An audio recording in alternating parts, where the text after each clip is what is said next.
A peaceful day shattered. The autumn breeze rustled through the cherry blossoms at Riverside Park as 13-year-old Jasmine Thompson settled onto her favorite bench, medical textbook balanced carefully on her lap. She loved spending her Saturday afternoons here, surrounded by the gentle sounds of nature and families enjoying their weekends. The weathered wooden bench had become her unofficial study spot, perfectly positioned under the shade of an old oak tree. Jasmine traced her finger along the diagrams of the respiratory system, fascinated by the intricate details. Ever since her asthma diagnosis 3 years ago, she'd thrown herself into learning everything she could about pulmonary medicine. Her father Marcus, a decorated detective with the city's police force, always said knowledge was the best defense against fear. The familiar weight of her inhaler in her jacket pocket provided comfort as she continued reading. She'd inherited her father's determination and her mother's intelligence, traits that served her well as she pursued her dream of becoming a doctor. A group of kids played frisbee nearby, their laughter carrying across the grass, but Jasmine remained focused on her studies. Officer Peter Reeves had been watching the young girl for the past 20 minutes. Something about her presence in this predominantly white neighborhood didn't sit right with him. He'd been on the force for 15 years, and he prided himself on his instincts. The way she sat there, almost too quietly, reading what looked like an advanced textbook, it all seemed suspicious to him. As Reeves approached, his boots crunching against the gravel path, Jasmine looked up. The smile that had started to form on her face quickly faded as she noticed his stern expression. She'd grown up around police officers, had attended countless department picnics and holiday parties, but something about this officer's demeanor made her stomach knot. "What are you doing here?" Reeves demanded, his hand resting casually on his belt. "This isn't a library." Jasmine sat up straighter, her voice steady despite her racing heart. "I'm just reading, sir. I come here every weekend." Reeves picked up the medical textbook without asking, flipping through its pages with obvious skepticism. "Pretty advanced reading for someone your age. Where'd you get this?" "It's mine," Jasmine replied, fighting to keep her voice from trembling. "My dad bought it for me. I want to be a doctor." A harsh laugh escaped Reeves's throat. "Sure he did. And I suppose you just happened to find that jacket too." He gestured to her new navy blue windbreaker, a recent birthday gift from her parents. The familiar tightness began to creep into Jasmine's chest, a warning sign she'd learned to recognize early. She reached for her inhaler, but Reeves's hand shot out, grabbing her wrist. "What are you reaching for?" "My inhaler," Jasmine explained, her breathing becoming more labored. "I have asthma. I need it." Reeves's grip tightened. "Empty your pockets." Slowly. With shaking hands, Jasmine pulled out her inhaler. Reeves snatched it away, examining it with exaggerated suspicion. "How do I know this isn't drugs?" "Please," Jasmine wheezed, her chest constricting further. "I can't breathe well. I need my inhaler." "Oh, now you can't breathe?" Reeves mocked, holding the inhaler just out of reach. "Convenient excuse." Jasmine's vision began to blur as panic compounded her asthma attack.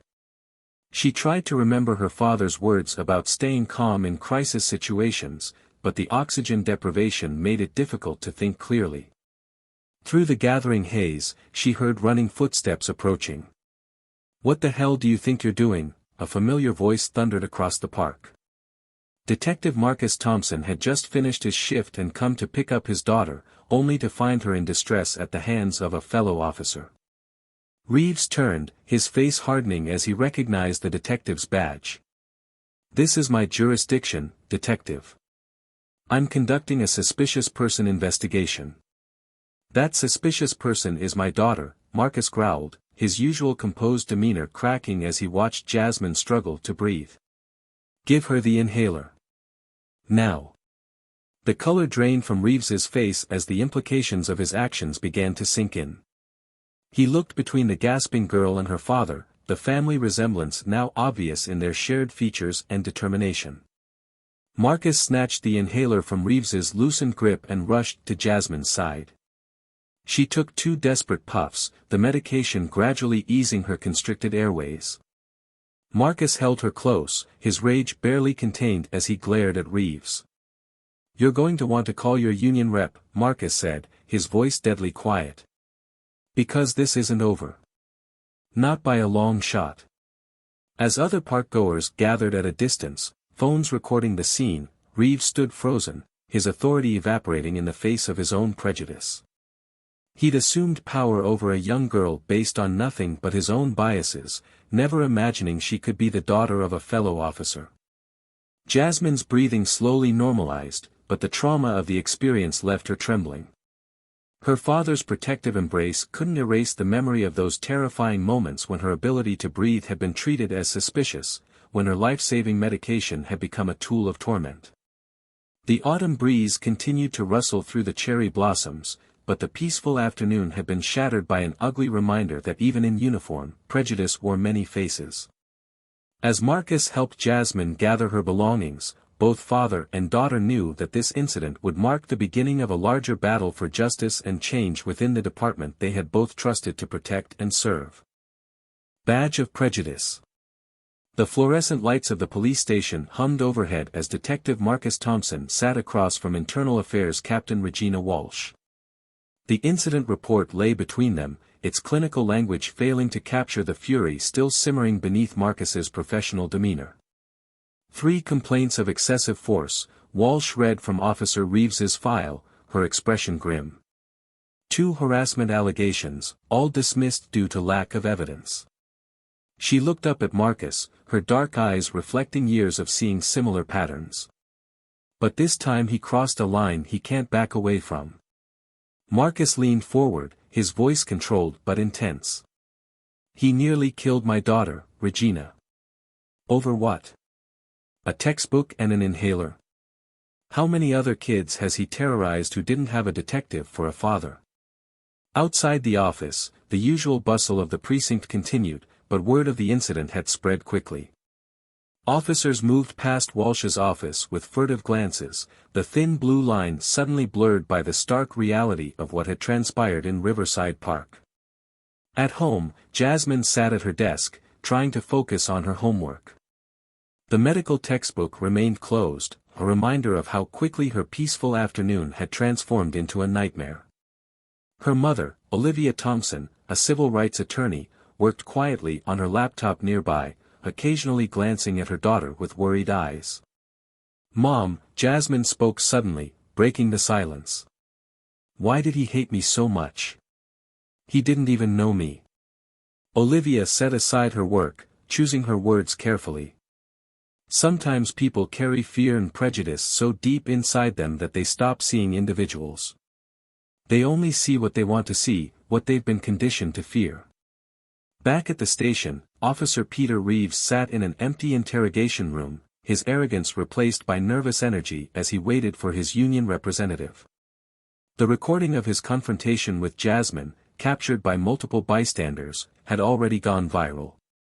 His phone buzzed constantly with messages from fellow officers, some offering support, others expressing disgust. Lieutenant James Harrison, a 20-year veteran of the force, watched Reeves through the one-way glass. He'd trained the officer years ago, had vouched for him during previous complaints. Now he wondered how he'd missed the signs, or if he'd chosen to ignore them. "He's requesting to speak with Detective Thompson," an officer informed Harrison. "Says he wants to apologize." Harrison shook his head. "Not happening. Not today." In Walsh's office, the discussion had turned to broader implications. "This isn't just about one officer," Marcus argued. "It's about a culture that lets someone like Reeves believe he can act with impunity. How many times has he done this before when there weren't cameras rolling?" Walsh nodded, her own experiences as a black woman in law enforcement adding weight to his words. "We've got a chance here, Marcus. A chance to make real changes. But we need to handle this by the book. One misstep and Reeves becomes a martyr for those who want to maintain the status quo." The afternoon wore on, and news vans began gathering outside the precinct. The story had caught fire, a police officer harassing a young black girl, withholding her medical device, only to discover she was the daughter of a decorated detective. It was a perfect storm of racial profiling, abuse of power, and poetic justice. In the break room, officers gathered in small groups, their conversations hushed but intense. The incident had forced uncomfortable reflections about their own behaviors, their own biases. Some defended Reeves, claiming the pressure of the job sometimes led to mistakes. Others saw it as a wake-up call, a moment to examine the prejudices they'd normalized. Officer Rachel Chen, a rookie who'd recently completed her training, approached Marcus as he left Walsh's office. "Detective Thompson," she called out softly. "I just wanted to say, what happened to Jasmine, it's not right. Some of us, we want things to change." Marcus studied the young officer, seeing the sincerity in her eyes. "Change starts with speaking up, Officer Chen. Even when it's uncomfortable. Especially when it's uncomfortable." As evening approached, Reeves remained in the interrogation room, his union representative now beside him. The gravity of his situation had finally begun to sink in. His career, built over 15 years, hung by a thread. But it was the image of Jasmine struggling to breathe, her father's protective fury, that truly haunted him. Marcus drove home through the gathering darkness, his mind replaying the incident. He thought about Jasmine's dreams of becoming a doctor, her determination to understand her condition, her trust in the system he served. That trust had been shattered, but perhaps from its pieces, they could build something stronger. At home, he found Jasmine asleep on the couch, her medical textbook open beside her. Olivia met his eyes across the room, their shared concern and determination speaking volumes. Tomorrow would bring more meetings, more questions, more media attention. But tonight, watching his daughter sleep peacefully, Marcus renewed his commitment to fighting for change. The badge he wore had always meant something to him: protection, service, justice. Now it would have to mean something more: transformation. As he carefully placed a blanket over Jasmine, Marcus knew that the real battle was just beginning. It wasn't just about punishing one officer, it was about challenging a system that had allowed prejudice to wear a badge for far too long. Justice awakens. The community center buzzed with tension as residents filled every available seat. Camera crews lined the back wall, their lenses focused on the podium where Police Chief Anthony Rodriguez prepared to address the crowd. 3 days had passed since the incident at Riverside Park, and the public demanded answers. Marcus and Olivia Thompson sat in the front row, Jasmine between them. She'd been reluctant to come, but her mother had gently insisted. Sometimes, Olivia had told her, the most powerful thing we can do is simply be present, to show them that we won't be intimidated into silence. Chief Rodriguez cleared his throat, his usual commanding presence somewhat diminished by the weight of the moment. What happened in Riverside Park was not just a failure of judgment by one officer, he began, his voice carrying across the hushed room. It was a failure of our entire system. In the third row, Officer Rachel Chen watched intently, noting how several of her colleagues shifted uncomfortably at the chief's words. Beside her, Lieutenant Harrison remained stone-faced, but his clenched jaw betrayed his inner turmoil. Effective immediately, Rodriguez continued, Officer Peter Reeves has been suspended without pay pending a full investigation. But that's just the beginning. We're implementing mandatory bias training, reviewing all past complaints, and establishing a civilian oversight committee. A murmur rippled through the crowd. Jasmine glanced at her father, seeing the mixture of satisfaction and skepticism in his expression. They both knew that real change required more than just policy adjustments and training sessions.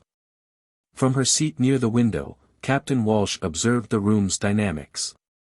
She noticed how the other officers present had unconsciously separated themselves from Reeves's supporters, creating a visible divide that mirrored the larger fractures within the department. Furthermore, Rodriguez announced, Detective Thompson will head a new internal task force focused on identifying and addressing systemic bias within our ranks. We're not just looking to punish individual actions, but to transform our entire approach to community policing. Marcus felt the weight of every eye in the room. He hadn't asked for this role, but he understood its importance. Jasmine squeezed his hand, and in that simple gesture, he found renewed purpose. After the meeting, small groups formed throughout the community center. Residents shared stories of their own encounters with law enforcement, some speaking publicly for the first time. Officer Chen listened intently, taking mental notes, while other officers stood awkwardly at the periphery. Detective, a young patrol officer named David Martinez, approached Marcus. "I want to help with the task force. What happened to Jasmine, it made me think about my own kids, how easily it could have been them." Olivia, who had been discussing legal strategies with local activists, joined the conversation. "The real test will be whether officers are willing to speak up when they witness misconduct," she said, her legal training evident in her precise tone. "Silence is complicity." Meanwhile, Jasmine had drifted toward a group of teenagers who'd been filming the meeting for their school's social media channel. They welcomed her eagerly, impressed by her composure throughout the ordeal. "You're so brave," one girl said. "I would have been terrified." "I was terrified," Jasmine admitted. "But being scared doesn't mean you can't also be strong." Outside the community center, protesters had gathered, their signs demanding accountability and reform. Local news reporters interviewed community leaders, while social media influencers live-streamed the scene to their followers. Captain Walsh approached Marcus as the crowd began to disperse. "The union's pushing back hard," she warned. "Reeves has friends in high places. This won't be easy." "Nothing worth doing ever is," Marcus replied, watching as Jasmine chatted with her new friends. "But for the first time, I feel like we have a real chance at change." Later that evening, as the Thompson family drove home, they passed Riverside Park. Jasmine stared out the window at her favorite bench, still uncertain if she'd ever feel comfortable there again. "Maybe," she said suddenly, "I could talk to other kids about what happened. Help them understand their rights, teach them what to do in situations like that." Olivia smiled proudly. "That's a wonderful idea, honey. Sometimes the best way to heal is to help others." Marcus watched his daughter through the rearview mirror, amazed by her resilience. The incident had shaken her, but it hadn't broken her spirit. If anything, it had strengthened her resolve to make a difference. At home, as Jasmine returned to her medical textbooks, Marcus received a call from Chief Rodriguez. More officers had come forward with accounts of Reeves's past misconduct. The wall of silence was beginning to crack. "It's happening, Marcus," Rodriguez said. "Real change takes time, but this feels different." As night fell over the city, the Thompson family sat together in their living room, discussing plans for the task force and Jasmine's idea for youth outreach. The path ahead would be challenging, but they faced it together, united in their determination to transform tragedy into triumph. The badge that had once been a symbol of oppression for some was slowly being reclaimed as a symbol of protection for all. And in the heart of this transformation was a young girl whose courage had sparked a movement for change, one breath at a time. Breaking the chain. 1 month after the incident at Riverside Park, the police department's largest conference room was filled to capacity. On the projection screen, body camera footage played silently, not from the incident with Jasmine, but from dozens of other encounters that had previously gone unexamined. Detective Marcus Thompson stood at the front, conducting the department's first comprehensive bias recognition training. "These aren't just statistics," Marcus said, his voice carrying authority born from experience. "Each of these incidents represents a moment where someone's dignity, and sometimes their safety, was compromised by unchecked prejudice." In the audience, Officer Rachel Chen took detailed notes, occasionally glancing at the empty chair where Peter Reeves used to sit during department meetings. His disciplinary hearing was scheduled for the following week, but the ripples of his actions had already transformed the department. Captain Regina Walsh observed from the back of the room, noting how the younger officers leaned forward, engaged, while some veterans crossed their arms defensively. Change was coming, but it wouldn't come easily.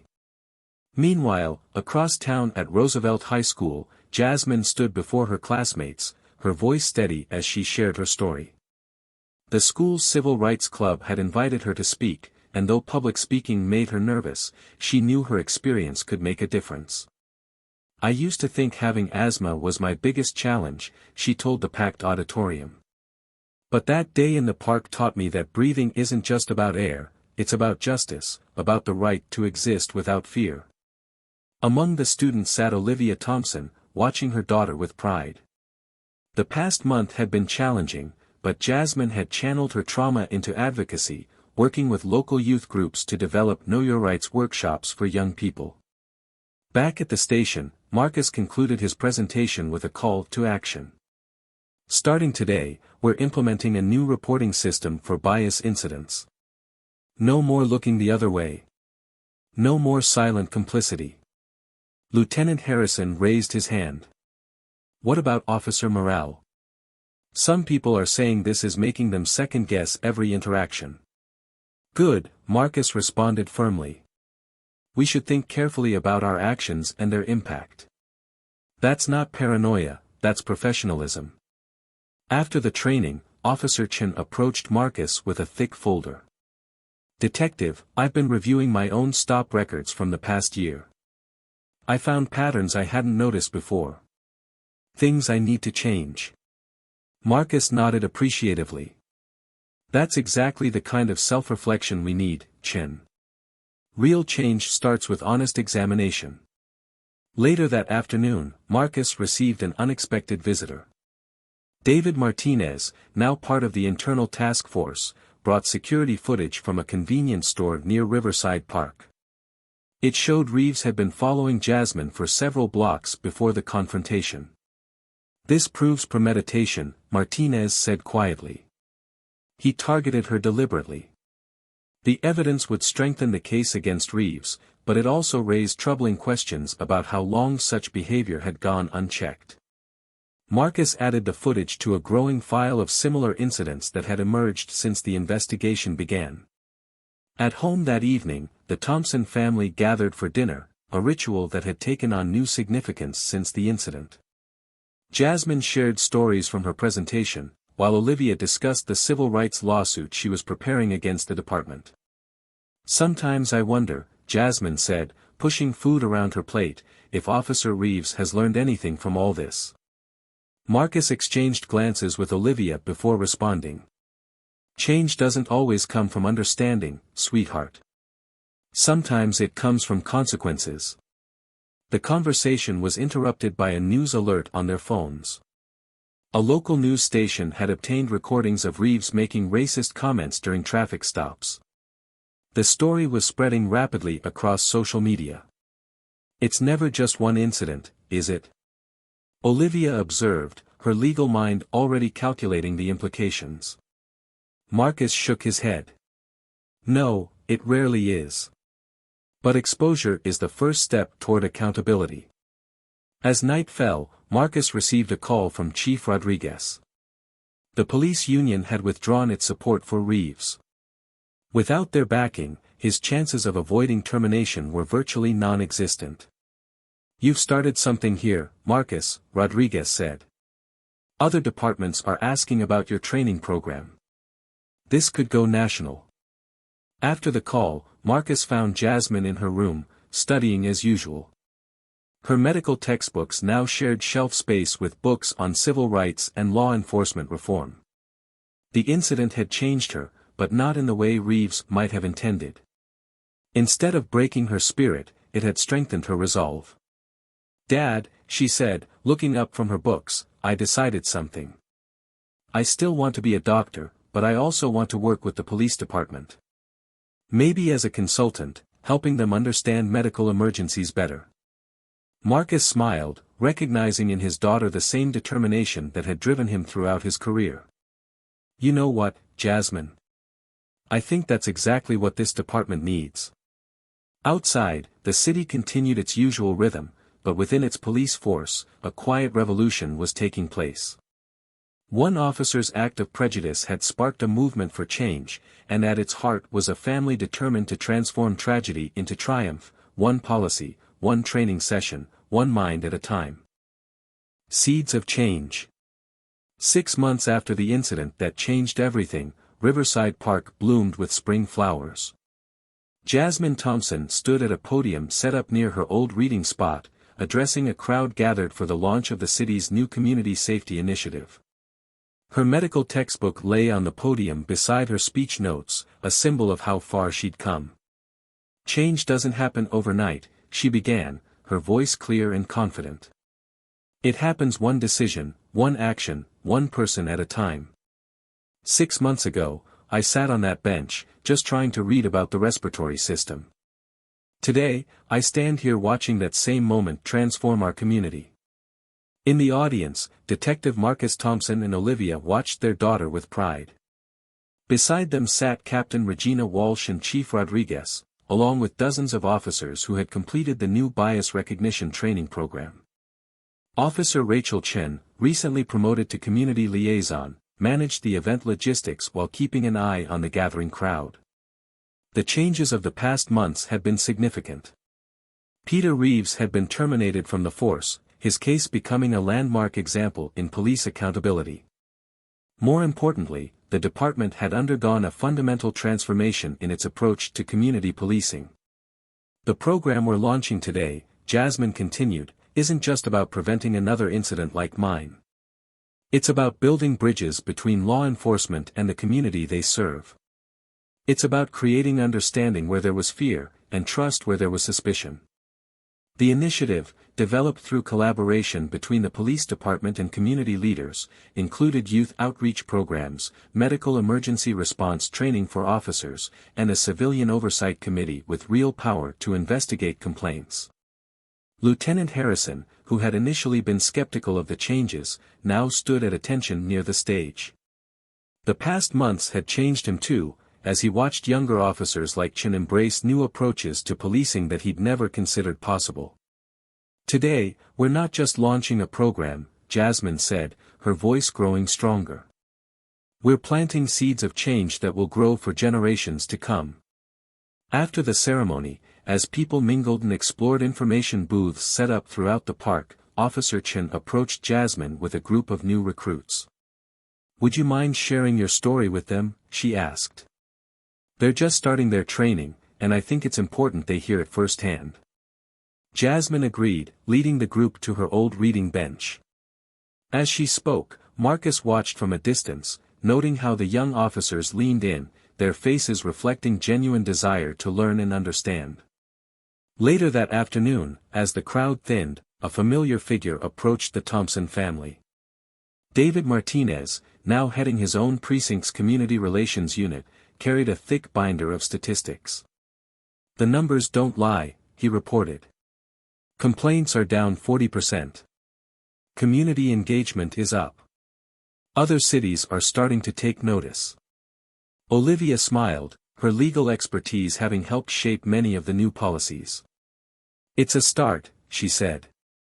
"But we need to ensure these changes last beyond the current headlines." As the sun began to set, Jasmine returned to her bench, opening her medical textbook. The page on asthma and respiratory emergencies now held different meaning for her. She'd not only learned about breathing but had helped an entire department learn to breathe easier with their community.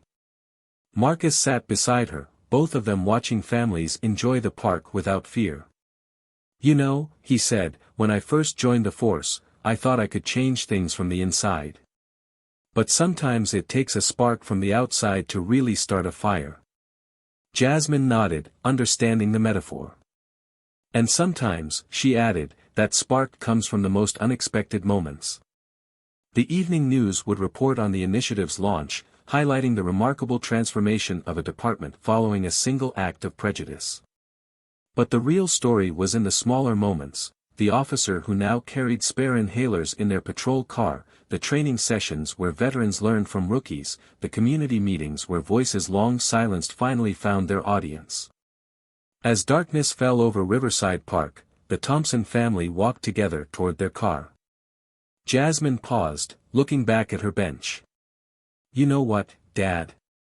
I think I finally understand why you became a police officer. It's not just about protecting people, it's about making sure everyone has the chance to breathe freely. Marcus wrapped an arm around his daughter's shoulders, knowing that her words carried wisdom beyond her years. The incident that could have broken their faith in the system had instead become a catalyst for its transformation. The badge he wore now felt different, not heavier, but more meaningful. It represented not just authority, but responsibility. Not just power, but the wisdom to use it justly. And in his daughter's courage, he saw the future of law enforcement, one where protection and compassion worked hand in hand, where every breath was sacred, and where justice flowed as freely as the air we all share.